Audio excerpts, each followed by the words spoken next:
The sun was sinking below the horizon, casting an eerie glow over the vast cornfields. Ethan Carter, a 38-year-old farmer, wiped the sweat from his brow as he leaned against his rusted tractor. The air was thick with the scent of damp earth, and the distant hoot of an owl signaled the arrival of twilight. Ethan had inherited this land from his grandfather, who had passed away under mysterious circumstances. The old man had always warned him about the whispers in the crops, but Ethan had chalked it up to senility. Until now. First signs of the whispering.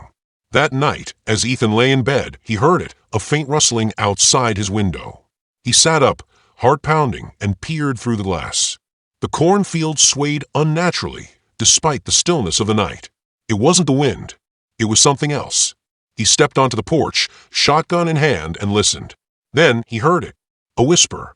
Soft at first. "Ethan, help us." His stomach tightened. His first thought was someone was hiding in the field. He ran toward the crops, flashlight trembling in his grasp. The light cut through the dense stalks, but there was no one there. Just endless rows of corn. Then the whisper came again, closer. "Ethan, you can't ignore us." A chill ran down his spine. The voice was inside his head.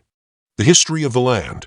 The next morning, Ethan visited the town archives, searching for any history on his land.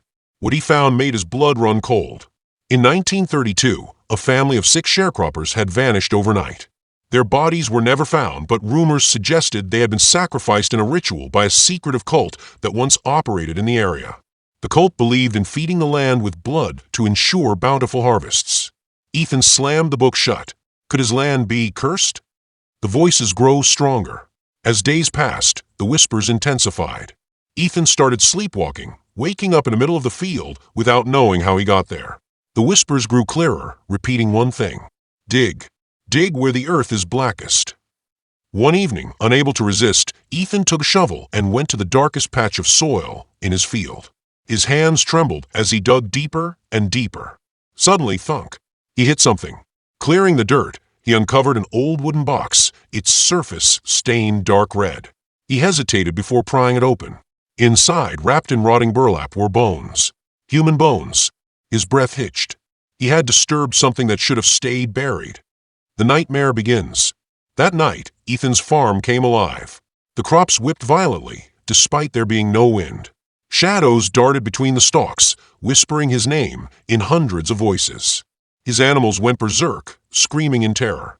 Ethan bolted the doors, clutching his shotgun, but wouldn't stop. The voices turned into agonized shrieks, accusing him. Then the whispers took form. Figures began emerging from the field, twisted, decayed, their eyes hollow and accusing. They were the sharecroppers. "You let us suffer." One rasped. Ethan stumbled back. "I didn't." The ground shook violently, and the spirits lunged at him.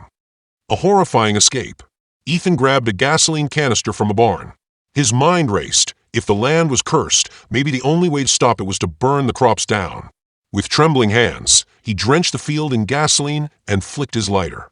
The flames roared to life, engulfing the corn in an infernal blaze. The screams from the field pierced the night, shrill and inhuman. As the fire raged, Ethan collapsed, watching as the shadows writhed in agony, consumed by the flames.